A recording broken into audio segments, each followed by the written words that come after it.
Hi guys, welcome back to my channel and welcome back to another video. Today I'm back with another makeup therapy video. I had such a great response to my last one. Essentially, I'm going to be putting on my makeup, chatting about something vulnerable. Today I'm really excited that this video is sponsored by and in partnership with Carol's Daughter. If you're not familiar with the brand, they've actually been around for some time and I've technically kind of smuggled it back into Canada, but they're finally in Canada. Yeah!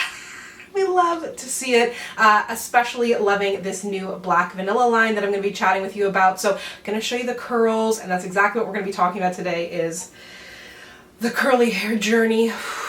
So let's go ahead and get started. The one thing I noticed right off the bat before I even tried this line was the scent. If you are a vanilla person, I could smell it before I even opened the packaging, but it's not like an overwhelming, like sickly vanilla.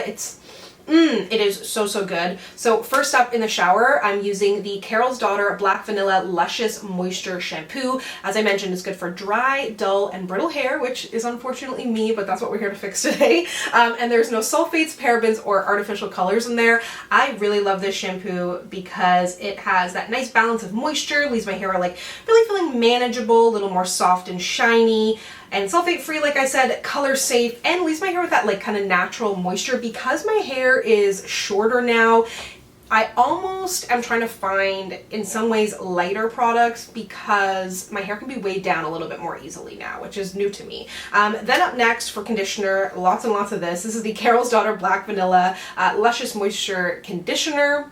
And again, it's going to add that softness, it's rich, it's hydrating, and I actually love that this comes with a pump. I really love a pump in the shower, and it makes it really easy for me to detangle. I leave this in my hair for pretty much my entire shower. I'll do my shampoo first, then I'll do my conditioner, and I'll leave that in. I'll do a finger comb, then I'll do a detangle with some kind of wet brush to really distribute the product and allow it to sit in my hair for as long as possible to soak it up. And then, while I love this product straight out of the shower, it's a great leave-in conditioner. It is the Black Vanilla Hydrating Leave-In Conditioner, no silicones again in there, aloe, vitamin B5, soy protein. I really like this for, of course, adding that moisture when I get out of the shower. Really nice to have a spray bottle too, just to get into that sort of no man's land in the back of my hair. But what I really like this for is actually refreshing second day curls. It's not going to like weight your hair down with the silicones or anything like that. You're just getting a really great boost of hydration. And curls are such a personal thing. Like today I decided to do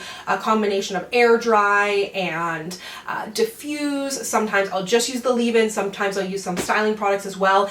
It really depends on my mood, on my hair's mood, because those are two completely different things, and it's just such a personal thing. I am so trying hard to love my curls, and the irony is when you don't love something, you're not putting in the work to try and, like, if I don't like my hair, I don't want to do my hair, but then I don't do my hair, so then I don't like my hair, and it's a really tricky cycle. So I've really been loving this line from Carol's Daughter. It has been easy to use, it's been effective, and no matter what I am feeling, at least it does a good job setting up my hair to at least partially behave. So if you want to check out the line for yourself, I will have it linked down below. I was curious to get some input from you guys too, so I asked over on Instagram about some curly hair sort of woes, and a lot of similar sentiments to how I feel. So going through a meh phase with my curls right now. I honestly feel prettier and cuter with my hair pulled back in a bun. Is it me? Is it social media? Is it white beauty standards?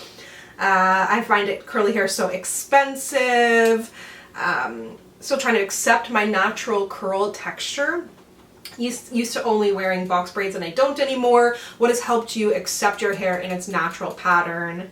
Spent 10 years trying to have straight hair and finally looking to enhance my curls. It's just like we all have such similar stories, and for me, I grew up in a place where nobody looked like me, nobody had curly hair like me, no one had the same skin color as me, and I also didn't have, not to age myself completely here, I also didn't have access to the internet in the same way to either, one, do the research to figure out how to do my own hair, or to see anybody who looked like me. Because the other thing is too, sure, yeah, there's lots of people, I'm sure, who have naturally curly hair that are in entertainment, but who is wearing their hair naturally curly?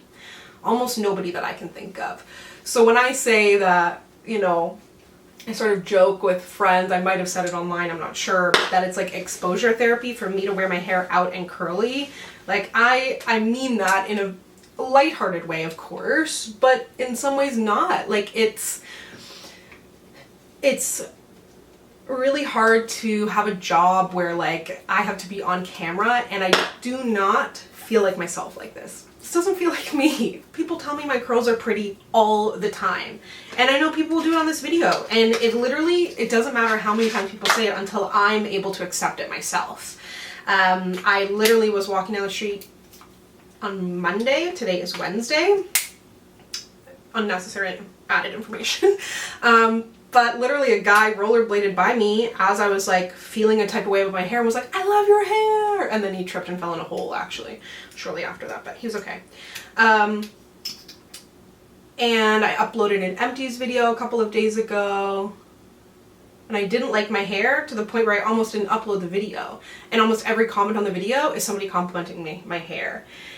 And it just really goes to show, like, when we do not have representation, when we don't have the information and the access to the knowledge and products, it deeply, deeply affects you. And I have put myself in a position where I am now to be a representative for other people, but it makes it really hard for me because, I don't know, it just feels lonely. And I don't feel pretty, and I don't feel, I feel like I could be at a disadvantage in some ways. I grew up always relaxing my hair. I don't know exactly when it started, but I had relaxed hair for a very, very long time. And it's not that anybody in my house, like, at all knew what they were doing. I don't even know if we could buy it in Newfoundland at the time. It was torture getting my hair brushed, hair elastics. Like, I remember people using actual rubber bands on my hair, like not even hair elastics. Like, it was torture. It was so painful, and it just really made me feel like different, and not in a good way. And it's interesting because, you know, I'm very much like a differences make us beautiful, and if I see anybody else who has curly hair, I think it's gorgeous. I just don't like my curly hair, you know? It's the same way that I never really felt any type of way about my freckles until having an online presence and people were commenting saying, "I love your freckles, I love your freckles, I hate my freckles." I'm like, huh? I don't feel any type of way about freckles. Not that I felt good or bad about my freckles. It was just very neutral. I come from a freckly family. So that's why it is extra important for me, even when I don't feel comfortable, to get online, even if my curls are not perfect. They're not, I'm learning, I'm still learning. And I think that's what makes the curly hair community really hard, is there's not a lot of room for learning. I've been mocked more times than I can remember online when my hair, when I was growing out my relaxer, when I was figuring out my routine. It was never helpful, and it was always a very hurtful thing. And then again, it became, like I said, that cyclical, like, I don't like my hair, so I'm not going to do anything with it. And it's taken me years, like, and then what happens? You know, in 2020, my hair was probably the best it could have ever been to my standards. It was long. I love my blonde highlights. Adding the blonde highlights to my hair made such a difference, I felt like, when I was like in my early 20s perhaps. It really made my hair feel like my kid hair. Like, I think that's the problem, is this kind of feels like the hair I had when I was a kid. It feels a little juvenile. But again, I don't feel that way when I see it on other people. It's just like I see me as a kid. It doesn't feel sexy. It doesn't feel like, I don't feel like a woman, you know? But that's the problem, is like the idea of a woman is blonde balayage. So why would I? And, you know, I have memories of people, you know, growing up, and this was no ill intent on these people's part, but like, I remember going to school sleepover and waking up in the morning and having people making fun of my hair, you know, and it was crazy. It was all over the place, and I didn't know how to sleep with it properly. But it's like, I just wish so badly I could just put my hair in a regular ponytail, in a messy bun. You know what I mean? Like, wow, that would have been such a treat. But I don't have the privilege of being able to have my hair look messy, because then I'm gonna look unkept. It's gonna look unclean, you know. And that's not the case. And I'm trying to, you know, unteach myself that by basically forcing myself into wearing it out, into embracing it, even if I don't feel it, faking it till I make it. I mean, I encourage people who have never worn red lipstick to do the same thing. Like, I look like a clown with red lipstick. Like, it just feels weird at first. You're going to get used to it. I think that's the thing, is I'm really trying to embrace the curls wholeheartedly. They don't need to be, I mean, I guess I'm just trying to embrace myself, really. It doesn't matter what my curls look like. I want to treat them well. I want to use good products like I'm talking about today. I want to take the time to put the effort in. Because I deserve that. My curls deserve that. But it just makes it, like, even in the world that I'm in, having access to, you know, living in the most populated city in Canada, probably the most diverse city as well, I moved here being like, my curls are going to be perfect. I didn't get my hair cut for 7 years when I lived in Newfoundland. I would get it highlighted, but I didn't trust the people to cut it. I'd gotten relaxer and had my hair chemically burned. I've been, you know, at salons where I feel like I'm treated like a zoo animal and everyone comes over and touches my hair and looks at my hair. And then I moved to Toronto and I had relaxer in my hair because I had no idea what to do with it otherwise. And in emailing curly hair salons, they pretty much all turned me away. It was devastating. I was like, okay, I don't belong anywhere. I don't have a place anywhere. I don't get to have nice hair. This is a loaded video to be filming as a makeup video, first of all, and as a sponsored video. Big shout out to Carol's daughter for letting me bare my soul and be a support. But like, nothing makes me happier when I see like a little girl with curly hair, like out wearing it naturally, and I find a lot of the time they'll look at me and I'll look at them, and if I have my hair out curly too, I'm just so happy that I'm like, yes, you see me, I see you, aren't we cute? But I was just so shocked when I got here that these salons did literally turn me away. They didn't want my money and were telling me to grow out my relaxer. And I was emailing these people being like, hi, I just moved here. I haven't had my hair cut for 7 years. I'm really looking for some help and some guidance. Like, whoever became my stylist, I was like, I'm gonna marry you. I'll do whatever you want. If I can find a stylist who's actually going to know what they're doing, because the amount of times I've gone to a hair salon and said, hey, do you know what you're doing with curly hair? I'm like, yes, no problem. And then they don't. It's like, if you don't know, you don't know. It's fine, but don't make me sit there and feel so horrible, like a burden. And I cannot tell you how many times they've gone to beauty events here in Toronto held by major brands, and they tell me, yes, you know, first of all, I have to ask a question. Do you have a stylist there who is equipped to deal with black hair? Which already is an uncomfortable question to ask. And if you're unsure why it's uncomfortable, it's just like, I work with these brands. These brands decide if I make a living or not. So I don't want to seem difficult, but I also don't want to go to your event if you don't have a stylist that can do my hair, because I'm not going to be able to sell any products if I leave and obviously somebody didn't know what they were doing with my hair. So I have to ask that question, and then I get there and I've gotten so many bad blowouts. Look at this one. Pop in a picture. That's a blowout I got about, I think, last summer. From somebody who said they knew what they were doing.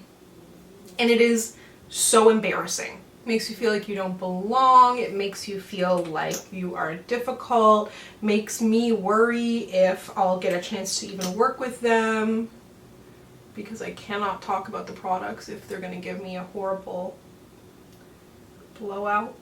And the real cherry on top of this whole complainy cake is that, you know, as I was saying earlier, around 2020, my hair was in the best state it's ever been. Or at least I thought it was.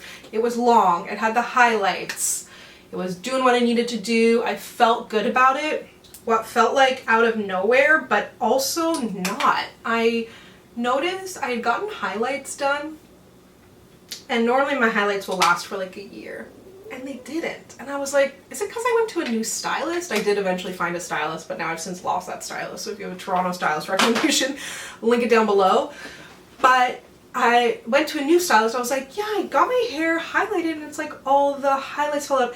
And then I slowly started to realize, actually, all my hair fell out. If you remember what my hair looked like in 2020, it was big, it was long. It has grown a lot. It has grown a lot. And I have to give credit where credit is due. Shrinkage is real.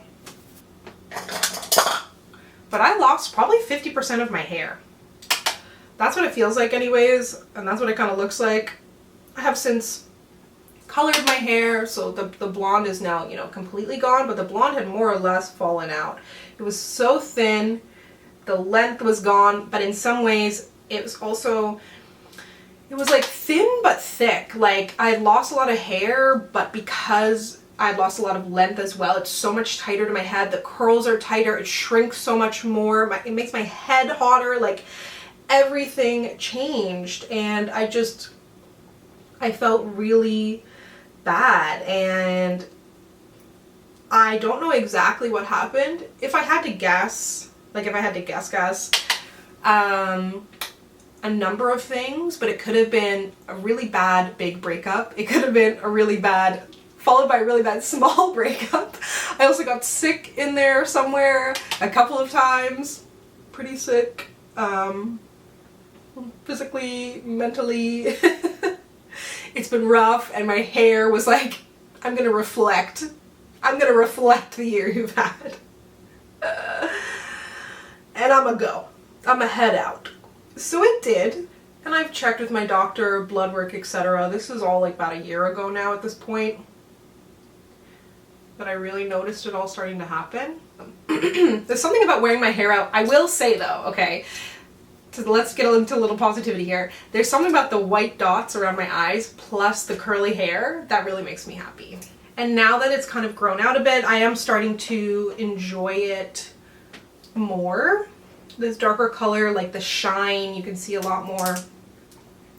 And I've also been really loving those little space button puff things I've been doing.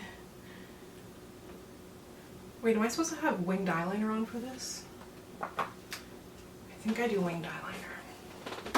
I think like the representation element of curls is so important. Like I just, for some reason, was just thinking about how badly when I was a kid that I wanted to be able to brush my hair with a fork like Ariel. And like I know that people with straight hair can't necessarily do that, but there's just like so many things about like the sexy librarian taking her hair out of a claw clip. Like, I don't know, like I'm just giving silly examples here now, but like, not that necessarily I want to be able to do those things. I just want more representation of hair like mine. And unfortunately, I have to be that representation, and you know, it sucks sometimes.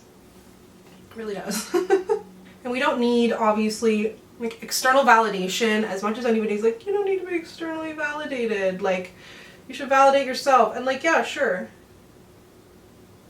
and I will, but if we live in a society that, you know, I have people telling me that I look like a clown or Sideshow Bob, or you see news articles of restaurants telling people with curly hair to wear their hair up and people with straight hair can wear their hair down, you know, having your hair compared to all kinds of different things, like it gets to you when you do not see yourself anywhere. It does do something. Like anytime I've been on set to do any type of like either television or commercial, even one time a literal ad for a hair care brand, I bring my own hair stuff because people don't know what to do. And I learned during the summer of 2020 that the hair schools in Ontario do not teach curly hair up to like, I don't know, maybe past a two or something like that, which means that, you know, that's why when I go to a hair salon, there's no one to do my hair. Or I have to travel outside of Toronto, the biggest city in the country, to get my hair done. Like I was literally on the train in December. Took my entire day, literal entire day, basically, to get my hair done. I just always try and think about little Samantha, and, you know, if little Samantha was here right now, I would not talk the same way about her curls that I do my curls. And how we speak to ourselves is so important, because then depending on how other people speak to us, we might not hear it the same way. Might not hit the same when somebody tries to say something disparaging about your hair. Or even better, when someone compliments it, you'll really believe them. So if no one's told you that they love your hair today, first of all, I love your hair today. I think it looks great. But be sure to tell yourself too. Get up and spray a little leave-in in there. A little TLC. Because you both deserve it. But be sure to check out the Carol's Daughter Black Vanilla line. I will link them down below. Thank you so much for sponsoring this video, and thank you so much for watching and taking the time to listen to something that is very vulnerable to me, but I hope any fellow curly folks out there can relate and know that it is just so important how we speak to ourselves, how we speak about ourselves, and how we speak about each other when it comes to curly hair, because it is such a sensitive thing. And I don't have much choice out of what grows out of my head, so I'm going to try and do my best to take care of it, and you should too. So thank you so much for watching. If you'd like to connect with me, you can find me on Instagram, Twitter, and TikTok at SamanthaJaneYT, and I'll see you guys next time. Bye!